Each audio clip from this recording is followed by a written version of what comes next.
Hey guys, thanks for joining me today. My name is Guy Britton and I'm a mix engineer and a producer. In today's video, I'm going to show you how I incorporate a combination of analog hardware and plugins into my vocal chains when I'm mixing.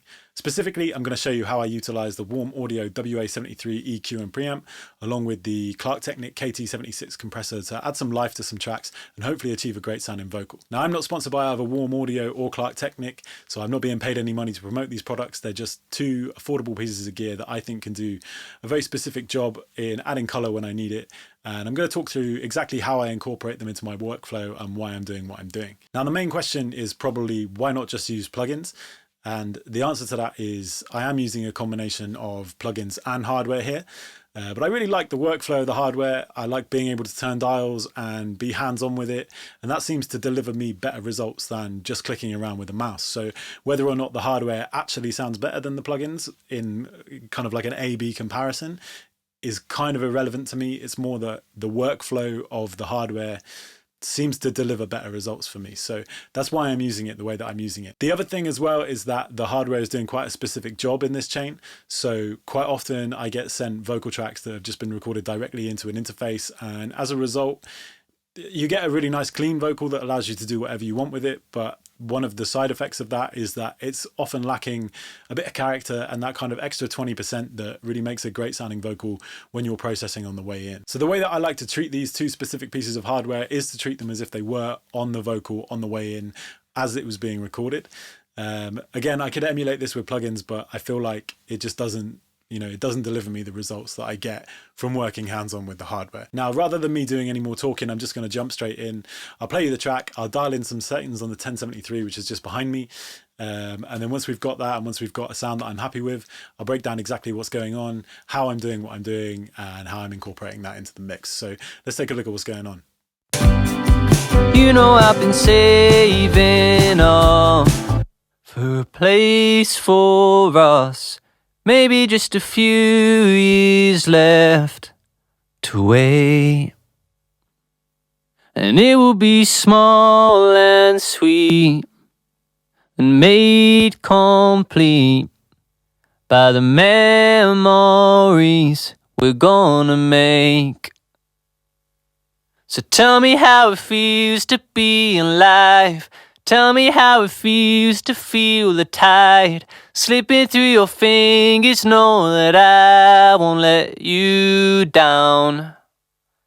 And darling, if you ever cut me loose, just know that I'll be waiting here for you. And I will lay my restless heart on you tonight.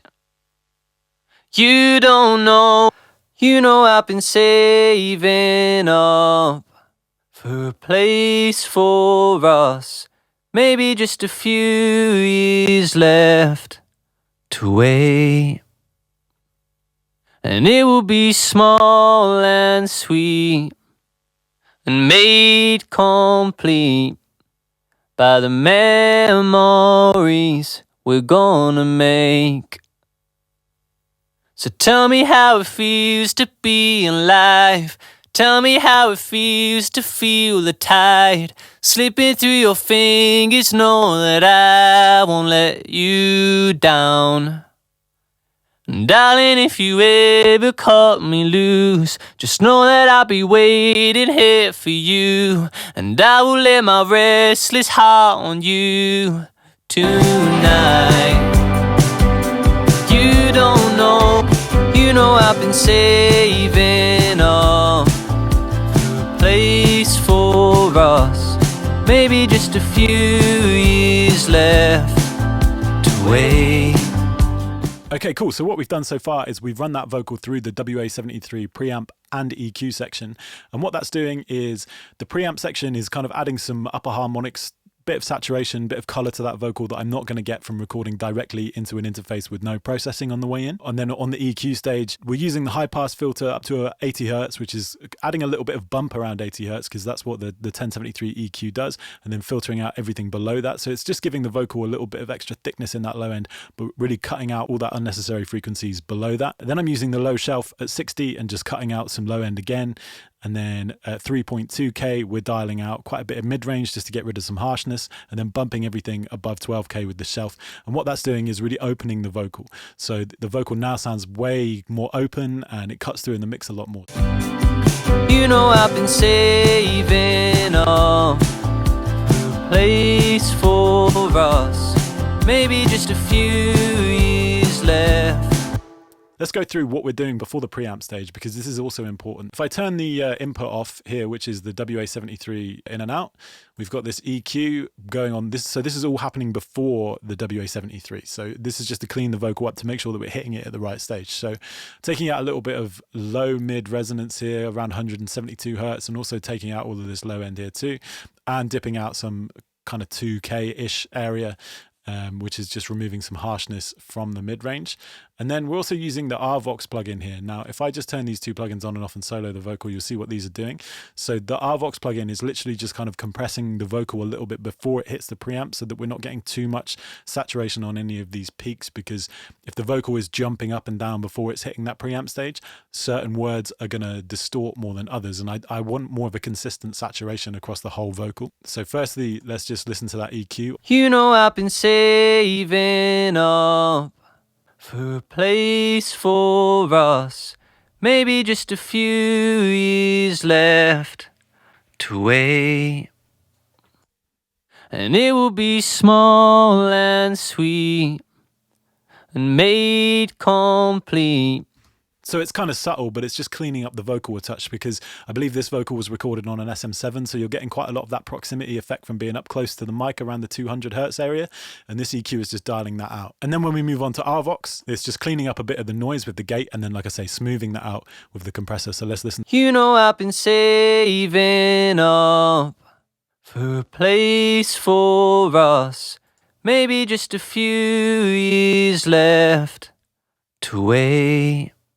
So it's just adding a little bit more consistency and cleaning up some of that noise in those gaps. And then we're enabling the WA73. So if you want to use hardware in Logic, the way to do that is to use the IO plugin, which is in the utilities folder. And you'll see here, the window's not quite opened up properly. 1 second. Let's open that again. So I'm running out of I'm on an RME interface, which has 20 different outputs, and I'm running out of the 5th ADAT output, and I'm just bumping up 1 dB because I lose a little bit of volume through the ADAT output, and then that's coming back in on one of the analog inputs on the RME. In this case, it's output 15 and input 7, but that will depend on your interface as to what inputs you're using. Then I've just got the latency offset, which we can ping here, and that just resolves any latency issues in the round trip from the output back to the input through the WA73.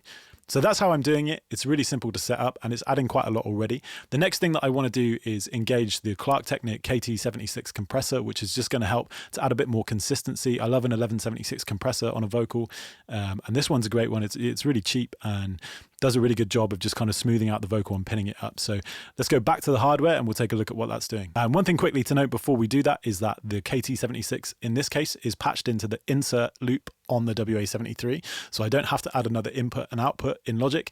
It's just on that insert loop on the WA73. And that's how I'm engaging the KT76, as if it was recording through it in the vocal chain as we're going in. So let's go back and see what that's doing. You know I've been saving up for a place for us, maybe just a few years left to wait.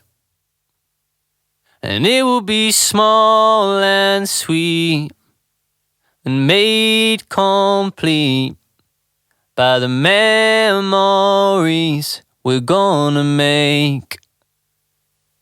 So tell me how it feels to be alive. Tell me how it feels to feel the tide slipping through your fingers. Know that I won't let you down.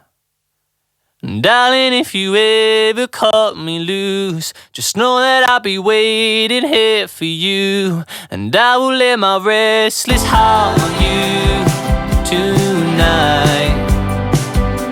You don't know, you know I've been saving up a place for us, maybe just a few years left to wait. And it will be small and sweet and and made complete by the memories we're gonna make.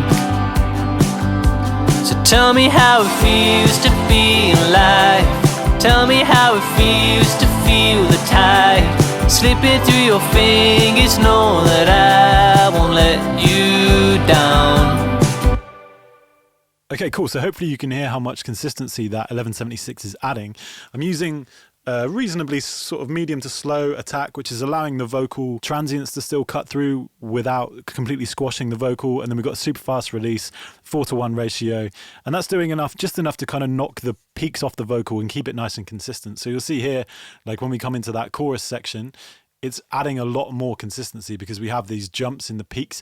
So that's an overview of how I use the two pieces of hardware in my vocal chain to add a bit more color and a bit more life to a vocal and give it the character that you wouldn't necessarily get from just recording directly into an interface. But I still feel like the vocal's not 100% where I want it to be yet. So the next stage now is to use some plugins to shape it and get it to be exactly how I want it to be in the mix. The first thing that jumps out to me, having run it through the 1073 and through the 1176, where we're adding that shelf around 12k and then we're compressing it, we're bringing out a lot of sibilance that was recorded in that vocal. So the next thing that I need to add into the chain after the IO plugin with the 1073 on is to add in a de-esser and just clean up some of that sibilance that's going on. So let's take a listen to this vocal and we'll see where we need to set this de-esser.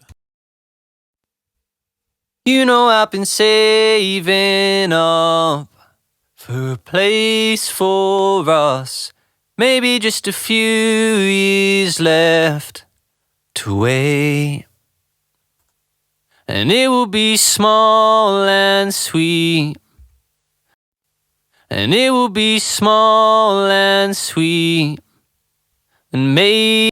Cool, so that's dealt with quite a lot of that top end sibilance there already. Just the waves de-esser, really straightforward, really simple. If you've seen any of my other videos, you'll know that I love this de-esser. It's really easy to use, does the job every time. So the next plugin in the chain is the Slate Virtual Mix Rack, which has 3 different plugins in that are all doing 3 very different things. So the first plugin that I've got in the chain is the Noise Gate, and the Noise Gate is there just to cut out some of that noise that's been generated from the WA73 and from the KT76. It is hardware. We're also adding compression, so it's going to bring up some noise. That's just natural with hardware. And it's just something that I want to deal with. Particularly, we're going to be boosting, you'll see later on in this chain, we're going to be boosting a bit extra top end. So that noise is only going to get louder. So if we deal with it early on, that's just going to save us issues later on down the line. So let's just hear what that noise gate's doing. And it will be small and sweet and made complete by the memories we're gonna make. So tell me how it feels to be alive. And it will be small and sweet and made complete by the memories we're gonna make. So that's cutting out all the background noise in between the vocal phrases. If we wanted to be like super granular with it, we could print that vocal and then manually edit that out, which could be an option. But in this case, I'm just using this Slate classic gate. I love the Slate gates. The drum one particularly is very good, and that's doing exactly what I need it to do. So next up, we've got the Slate FG2A LA2A style compressor. This is going to help just smooth the vocal out a touch, add a bit more warmth to it. The 1176 into LA2A is a classic vocal chain, and it works on this track too. So let's hear what that's doing. And it will be small and sweet and made complete by the memories we're gonna make. So tell me how it feels to be alive. Tell me how it feels to feel the tide slipping through your fingers. Know that I won't let you down. Darling, if you ever cut me loose, just know that I'll be waiting here for you. And I will lay my restless heart on you tonight. Feels to be alive.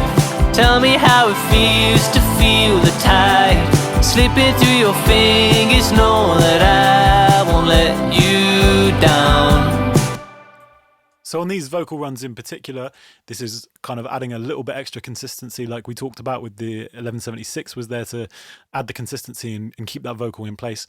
And this is just one step further on that. It's a slower compressor, so it's not going to grab those transients straight away. It's more just helping smooth the vocal and sit it right in place. And I think that's doing a good job of that. So the next thing is the Slate Revival plugin, which is a great harmonic exciter just for adding some top end and allowing that vocal to cut through even more. So let's turn that on and see what that's doing. How it feels to be alive. Tell me how it feels to feel the tide slipping through your fingers. Know that I won't let you down. Oh, I've been saving up for a place for us. Maybe just a few years left to wait.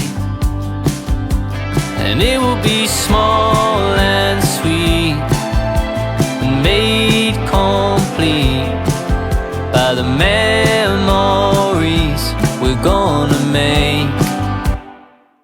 So that's just adding some top harmonics, boosting up that top end a little bit and allowing that to cut through, keeping that vocal front and center all the time, which is what I really want to achieve with this. Let's hear all of those 5 plugins, on and off, and see what difference we made so far.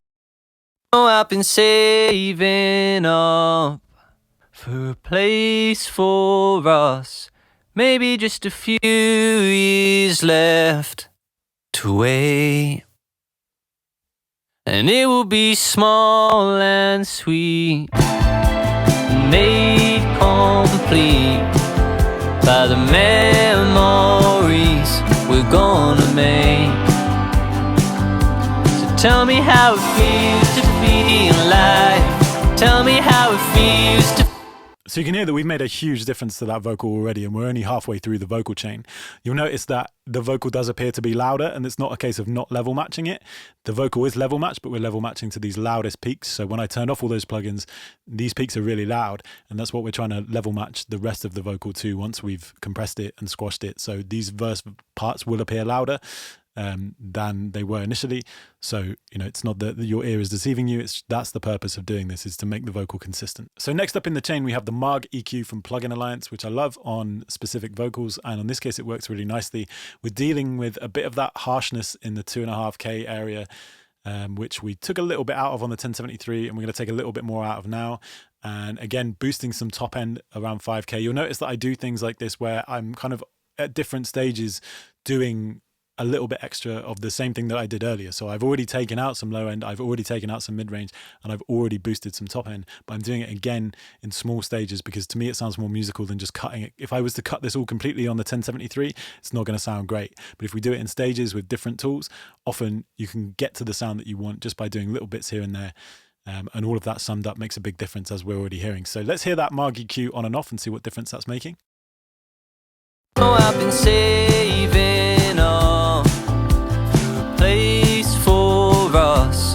Maybe just a few years left to wait. And it will be small and sweet and made complete by the memories we're gonna make. So tell me how it feels to be alive. Tell me how it feels to feel the tide slipping through your fingers. Know that I won't let you down. So you can hear that we're actually losing some level where we've got this shelf is actually set at 2.5K. So it's taking out kind of a decibel of everything above 2K.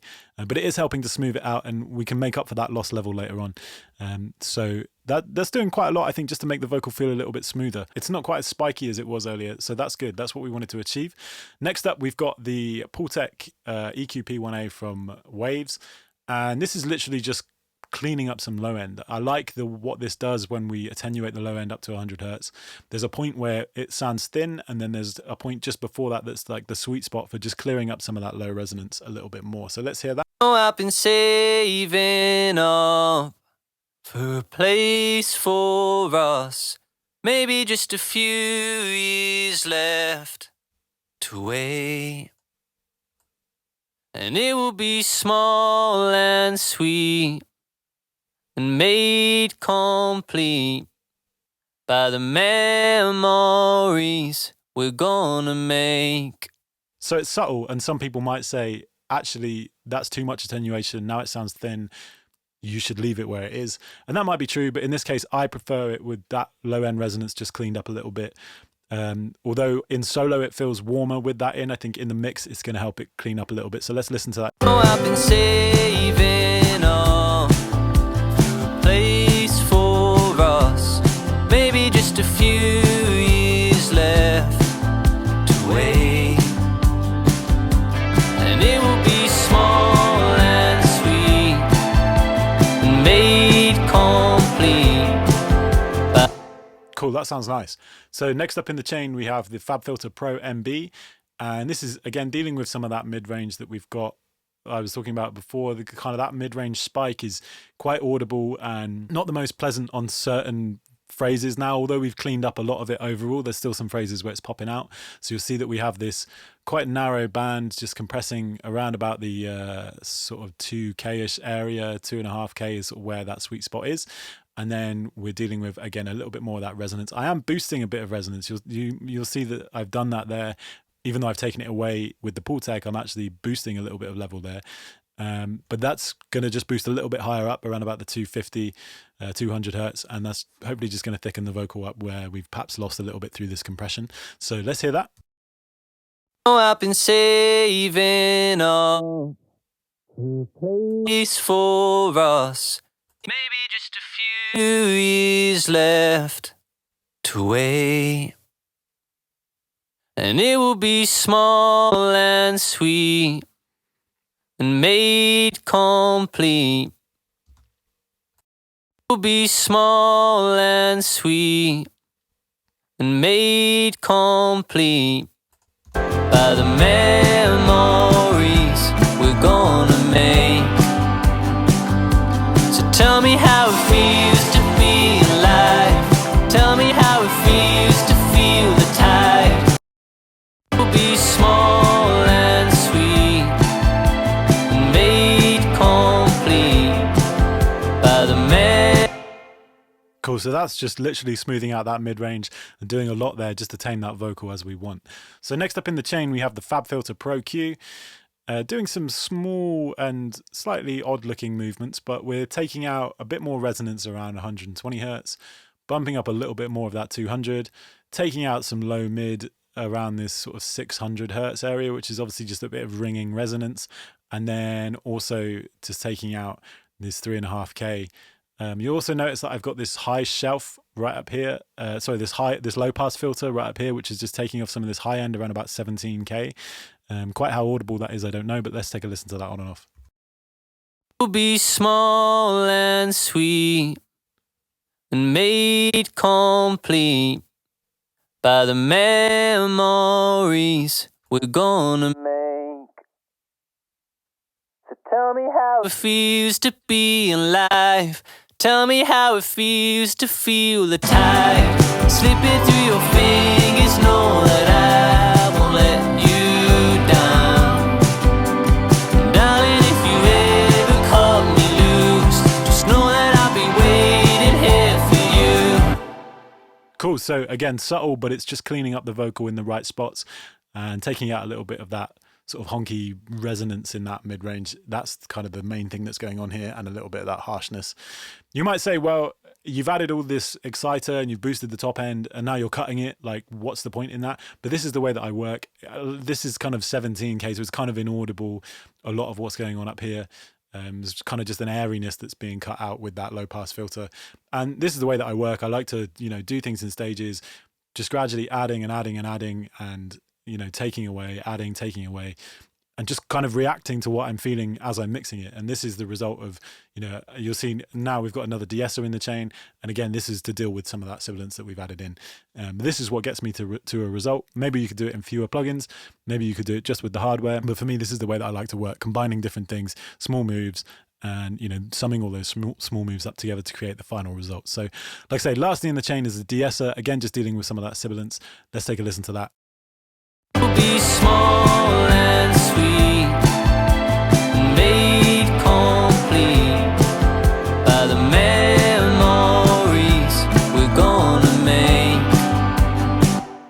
me just knocking off a little bit of sibilance there. Don't want to be too harsh with that. It's just to control the vocal a little bit more. Okay, so before we wrap this up, that's the rest of the vocal chain processing done using the hardware and the software with the plugins. Lastly, I want to add in a bit of reverb just to kind of sit the vocal in place a bit more, add a bit more space around it and not make it so dry. So firstly, we've got Valhalla Vintage Verb using a 2-second decay on the smooth plate. And this is what that sounds like. You know I've been saving up for a place for us, maybe just a few years left to wait, and it will be small and sweet. So with that pre-delay and the decay going on there, that's just filling in those gaps in between the vocal and not leaving those quite so lifeless. That just adds a nice, almost a kind of a rhythm to the vocal because it's filling in those gaps in between the phrases. And then next up we have one of my favorite reverbs is the soft tube Sara 1R reverb. And I'll just pull that up now. You'll see I'm using a very short room reverb here just to add some space around the vocal and make it feel a little bit more realistic.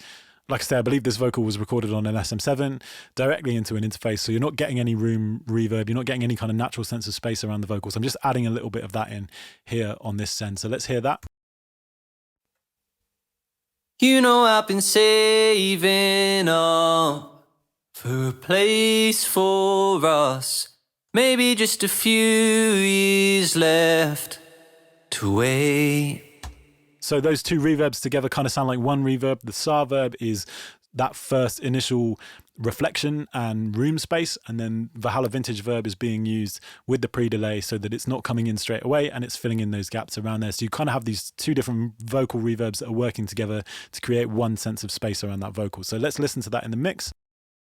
You know I've been saving up for a place for us, maybe just a few years left to wait,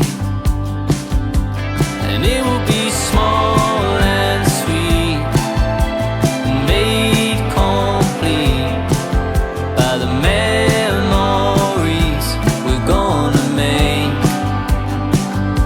So tell me how it feels to be alive.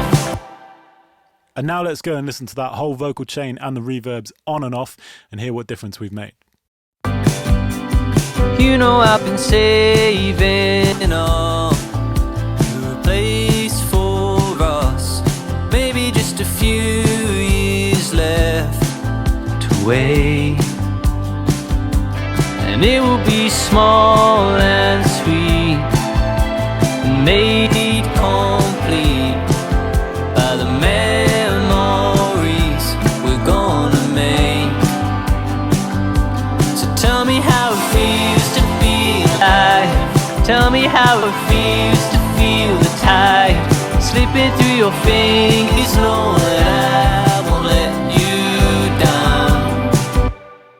So you might have heard at the end there was a bit of a timing issue going on. That's literally just the Logic I/O plugin, the latency offset, which when we enable and disable the plugin completely knocks that vocal out of time at places. But otherwise you can hear what a difference we've made using the hardware to shape the vocal and add some character, and then doing some more shaping and kind of designing that vocal a little bit more with some plugins to be more specific and really kind of go into the details that we want. And then finally adding a bit of reverb to give some space to that vocal. So yeah, that's my vocal chain using the hardware and the software. And yeah, what a difference we've made. So hopefully you guys found that useful, and that's some insight into how I incorporate analog hardware into a hybrid vocal chain when I'm mixing. If you have any more questions about exactly how I'm setting up, what I'm setting up and what I'm doing, feel free to drop me a line. If you enjoyed this video, then please give it a thumbs up, leave a comment below and subscribe, and hopefully see you soon.